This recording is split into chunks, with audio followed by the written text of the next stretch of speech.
नमस्कार दोस्तों, कलयुग के चमत्कार संतों की वाणी में आप सबका स्वागत है। दोस्तों, अगर आप मेरे चैनल पर नए हो तो बेल आइकन को दबाकर इसे सब्सक्राइब कर लें ताकि हर आने वाली नई वीडियो की इन्फॉर्मेशन आप तक पहुंचती रहे। दोस्तों, आपकी जानकारी के लिए बता दूं, अभी तक हमारे चैनल पर चल रही हैं श्रीमद् भगवत गीता के अध्याय।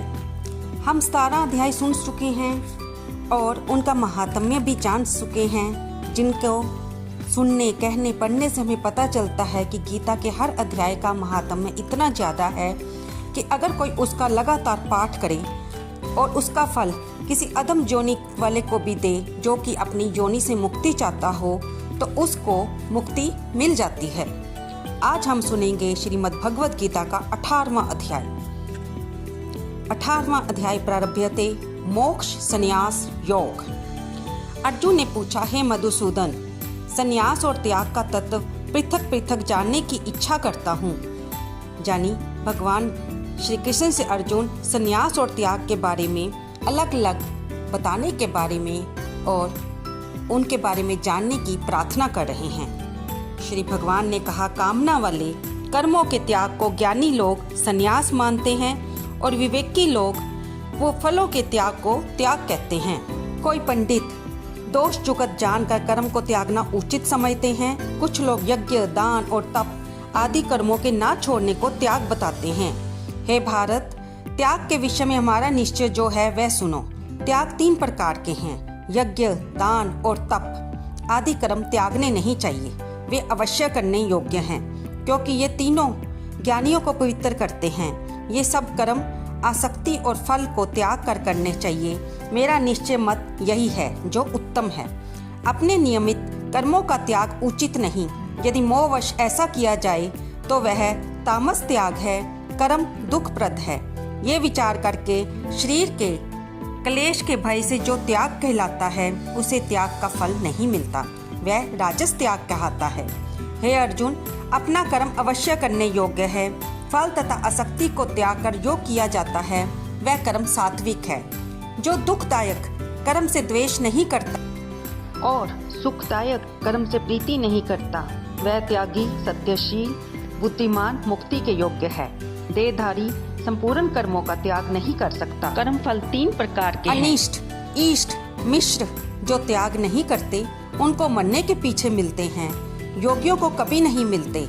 शरीर, वाणी और मन से भला या बुरा जो काम आरंभ किया जाए उसके कई कारण हैं। ऐसे होने पर भी जो केवल आत्मा को ही करता जानता है वह दुर्मति कुछ नहीं जानता। जिसका अहंकार नहीं कि मैं करता हूँ और जिसकी बुद्धि कर्मों से लिप्त नहीं है वह मनुष्य प्राणियों को मारकर भी उनको नहीं मारता और उनमें नहीं बंधता। ज्ञान, ज्ञेय और ज्ञाता ये तीनों ही कर्म के प्रेरक हैं। कारण, कर्म और कर्ता ये तीनों कर्म के साधन हैं। सांख्य शास्त्र में ज्ञान, कर्म और कर्ता ये सत्ववादी गुणों के भेद 3 प्रकार के हैं, इनको भी सुनो। जो सब भिन्न भिन्न प्राणियों में अविनाशी अविभक्त सत्ता को देखता है वह ज्ञान सात्विक कहलाता है। जिस ज्ञान से प्राणियों में नाना प्रकार की सत्ताएं दिखाई देती हैं उसको राजस ज्ञान जानो। ऐसा ज्ञान जिसमें बिना कारण और तत्वार्थ के जाने एक ही कार्य में लगा रहे अल्प और तामस है। फल की इच्छा ना करके नियत किया जाता है वह सात्विक है। जो फल की इच्छा से और अहंकार से बड़े जतन से किया जाता है वह कर्म राजस है। जो कर्म परिणाम, धन का खर्च, दूसरे को पीड़ा और अपना पुरुषार्थ ना जानकर मोहवश किया जाता है वह तामस कर्म कहलाता है। संग से रहित, अहंकार, धैर्य और उत्साह युक्त, सिद्धि और असिद्धि में जो समान रहता है वह सात्विक करता है। रोग युक्त, फल का इच्छुक, लोभी, हिंसक, अपवित्र, हर्ष शोक से युक्त राजस कर्ता कहलाता है। चंचल चित्त वाला, नीच, मूर्ख, दूसरों की बुराई करने वाला, आलसी, विवादी और दीर्घसूत्री राजस कर्ता कहलाता है। हे धनंजय, गुणों की तरह बुद्धि और धैर्य के भी 3 भेद हैं, उनको विस्तार से कहता हूँ, सुनो। बुद्धि, प्रवृत्ति, कर्तव्य, अकर्तव्य, भय और अभय, बंधन, मोक्ष को जो जानता है वह सात्विकी है।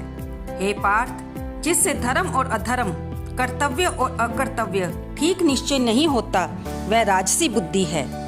हे पार्थ, जिस अज्ञान से ढकी बुद्धि करके मनुष्य अधर्म को धर्म मानता है वह तामसी है। हे पार्थ, एकाग्रचित होने से इधर उधर ना डिगने वाली जिस धृति के द्वारा मन, प्राण और इंद्रियों की क्रिया ठीक चलती है वह धृति सात्विकी है। हे पार्थ, जो प्रसंग से फल की इच्छा वाला है, जो धर्म, काम तथा अर्थ को धारण करता है, उसकी धृति राजसी है। हे पार्थ, जिस धृति से मूर्खजन निद्रा, भय, शोक, विवाद और मद को नहीं त्यागते वही तामसी वृत्ति है। हे भारत, 3 प्रकार के सुखों को सुनो जिनके अभ्यास से चित्त रमता है, दुख का अंत हो जाता है, वही सुख सात्विक है, जो आरंभ में विष के समान और अंत में अमृत के समान होता है। जो सुख आरंभ में अमृत तुल्य और अंत में विष के सदृश विषयों और इंद्रियों के संयोग से होता है उसे राजस कहते हैं। जो सुख आदि और अंत दोनों में मनुष्य को मोह में फंसाता है और जो नींद, आलस और प्रमाद से उत्पन्न होता है वही तामस है। प्रकृति के इन तीनों गुणों से अलग कोई वस्तु आकाश, पाताल, देवलोक में नहीं है। हे परंतप, ब्राह्मण, क्षत्रिय, वैश्य और शूद्रों के कर्म स्वाभाविक गुणों से बंटे हुए हैं। सम, दम, पवित्रता, क्षमा, नम्रता, ज्ञान, अनुभव और परलोक में श्रद्धा ये ब्राह्मण के स्वाभाविक सिद्ध कर्म हैं। बहादुरी, तेजस्वता, धैर्य, चतुराई, युद्ध में स्थिरता, उदारता और प्रभुता ये क्षत्रियों के स्वाभाविक कर्म हैं। खेती, गौ रक्षा, व्यापार वैश्यों के स्वाभाविक कर्म हैं। तीनों वर्णों की सेवा शूद्र के स्वाभाविक कर्म हैं। जो लोग अपनी अपनी प्रवृत्तियों के अनुसार कर्म करते हैं उनको सिद्धि प्राप्ति होती है। वह सुनो, जिसमें सब प्राणियों की प्रवृत्ति हुई है, जिसने सब जगत का विस्तार किया है, उस ईश्वर को अपने कर्मों के द्वारा आराधना करके मनुष्य सिद्धि को पाता है। दूसरे उत्तम धर्म से अपना धर्म ही श्रेष्ठ है। स्वाभाविक कर्म करने से पाप नहीं लगता। हे कौन्तेय, दोष युक्त भी स्वाभाविक धर्म का त्याग ना करें। सर्वत्र आसक्ति को छोड़ने वाला, आत्मा के जीतने वाला, इच्छा रहित मनुष्य संन्यास के द्वारा सर्व कर्म निवृत्ति रूप परम सिद्धि को पाता है। हे अर्जुन, इस प्रकार का पुरुष शुद्धि को पाता है। वह फिर किस तरह ब्रह्म को प्राप्त होता है सो मुझसे सुनो। यही इस ज्ञान की प्रानिष्ठा है। शुद्ध बुद्धि से युक्त होकर धृति द्वारा मन को वश में लाकर शब्द आदि विषयों को छोड़कर राग द्वेष से रहित होकर एकांत में रहने वाला, मिताहारी, वाणी और मन को जीतने वाला, नित्य ध्यान युक्त और वैराग्यवान, अहंकार, बल, काम, क्रोध व परिग्रह छोड़कर ममताहीन और शांत मनुष्य ब्रह्म भाव के योग्य होता है। ब्रह्म को प्राप्त हुआ पुरुष प्रसन्नचित होकर शोक व अभिलाषा को नहीं करता और जीव मात्र में समदर्शी होकर मुझ में परम भक्ति पाता है। इस प्रकार ज्ञानी मुझ में निवास करने वाला सदैव सब कर्मों को भी करता हुआ मेरे इस अनुग्रह से अविनाशी सनातन मोक्ष पद को प्राप्त होता है, वैसा ही ठीक जानता है। तदंतर तत्व से मुझको जानकर फिर मुझ में ही प्रवेश करता है। सावधानी से अपना मन मुझ में स्थिर कर और सब कर्मों को मुझ में ही अर्पण कर।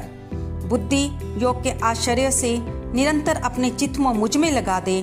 मेरे में चित्त लगाकर मेरी कृपा से सब दुर्गम कष्टों से तर जाओगे। यदि अहंकार से मेरी बात सुनोगे तो नष्ट हो जाओगे। यदि अहंकार का आश्रय लेकर युद्ध नहीं करोगे ऐसा मानते हो तो तुम्हारा निश्चय झूठा है, क्योंकि सब भाव यानी क्षत्रिय भाव तुम्हें युद्ध में लगावेगा। हे कौन्तेय, जिस कर्म को अब तुम मोह से अज्ञानवश से नहीं करना चाहता वही अपने स्वाभाविक कर्म से बंधा हुआ होकर बेबस करेगा।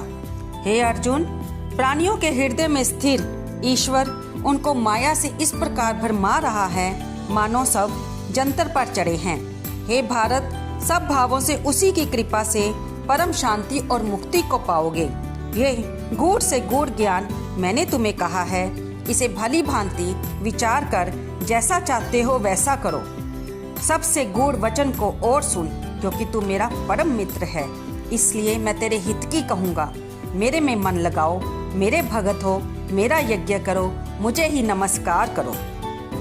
इस प्रकार मुझे पालोगे, ये मैं नित्य सत्य प्रतिज्ञा करता हूँ, क्योंकि तुम मेरे मित्र हो। सब धर्मों को छोड़कर केवल मेरी शरण में आ जाओ, मैं तुम्हें सब पापों से छुड़ा दूंगा। सोच ना करो, ये मेरा रहस्य ऐसे पुरुष से जो मेरा तप ना करता हो, मेरा भगत ना हो, सेवक ना हो, मेरा निंदक हो, कभी ना कहना चाहिए। जो इस परम गुप्त ज्ञान को मेरे भक्तों में प्रकट करेगा, वह मेरी परम भक्ति को पाकर अंत में निश्चय ही मुझ में लीन हो जाएगा।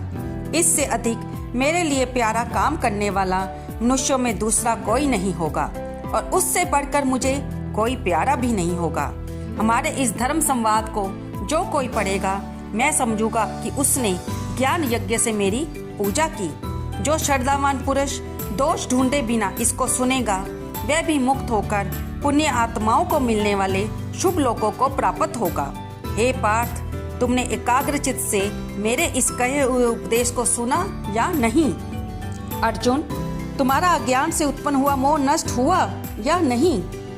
तब अर्जुन ने कहा, हे भगवान, आपकी कृपा से मेरा मोह नष्ट हो गया और समृद्धि प्राप्त हुई। निस्संदेह मैं आपकी आज्ञा में स्थित हूँ और जैसा आपने कहा है वैसा ही करूँगा।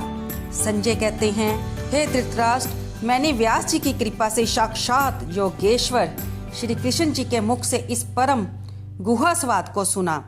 हे राजन, श्री कृष्ण और अर्जुन के अद्भुत पुण्यकारक संवाद को स्मरण करके मैं बारंबार प्रसन्न होता हूँ। श्री कृष्ण भगवान के उस अद्भुत रूप को स्मरण करके मुझे बड़ा ही विस्मय हो रहा है। हे राजन, मेरी ऐसी धारणा है, जहाँ जोगेश्वर श्री कृष्ण जी हैं, जहाँ पार्थ धनुषधारी है, वही राज लक्ष्मी, विजय, ऐश्वर्य और अटल नीति है। दोस्तों, यहाँ पर श्रीमद् भगवद गीता का 18वां अध्याय समाप्त होता है।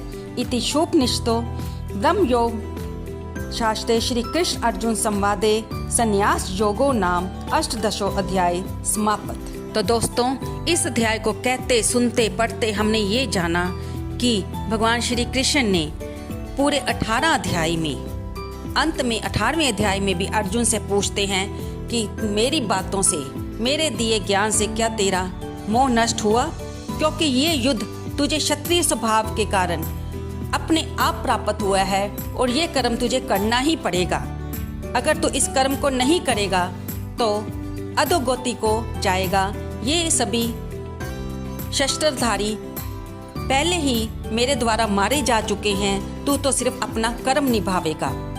भगवान श्री कृष्ण ने अर्जुन को ये भी बताया कि जो भी मेरे और तेरे बीच में इस संवाद को यानी कि गीता ज्ञान को सुनेगा, वो भी मेरा प्रिय होगा और उसकी भी उत्तम गति होगी।